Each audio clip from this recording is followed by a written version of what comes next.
In this video, I'm going to start my discussion of the third Financial Accounting Standards Board statement, which was published in December of 1974. So where was I in December of 1974? Well, I was a 4-year-old kid about to turn 5, and I'll tell you what, at that point I could never have read anything like this, but that's enough about me. Let's get to the statement itself.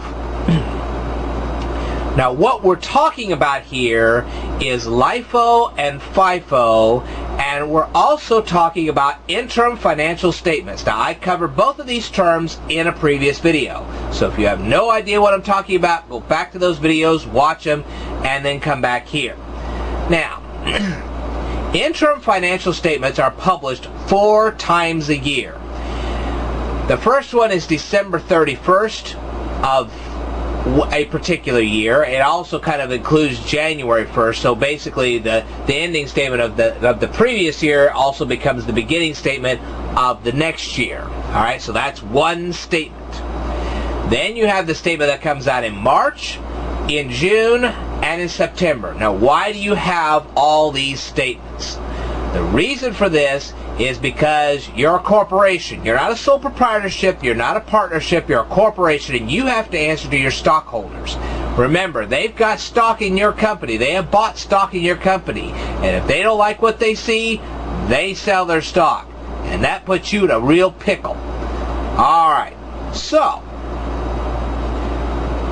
what was this all about? Well, let's say you're a bicycle shop and you decide to change from FIFO to LIFO. The tax guy has just been eating your profits right and left, and you're just sick of him eating all your profits, so you change accounting methods to try to show less of a profitability so he doesn't eat you up in profits.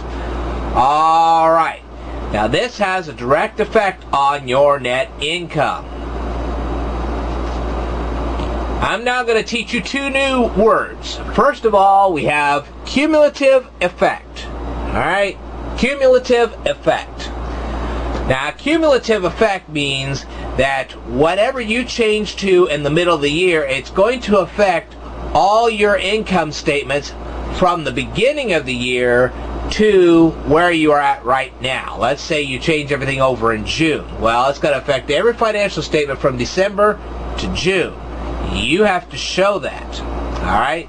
You can't hide that from the tax guy. The tax guy will bust you up silly. And not to mention the fact your stockholders will bust you up silly too, because they're not used to you using LIFO. So you switch from FIFO to LIFO. That's a big deal. Alright. Now, the other word I'm going to teach you is determinant. Now, determinant is when you have an influence on something. Alright? And I'm going to cover a lot more about this in my next video, in part 2. Now, I'm not sure exactly when part 2 is going to come out, because this thing has some very extensive language, so it's going to take me a little time to decipher all of it. But as I do, I will put out another statement, and then you'll be able to better understand what's going on. But at least now you know that this has something to do with the fact that when you switch from FIFO to LIFO in the middle of the year, while you're trying to do all this accounting, well, that makes a big mess for your net income. It makes a mess of your income statement. It makes a mess of your balance sheet. It makes a mess of everything. So you have to account for all this while you're making this change. And that's what this is all about. And I will talk to you further about this in a future video, so stay tuned.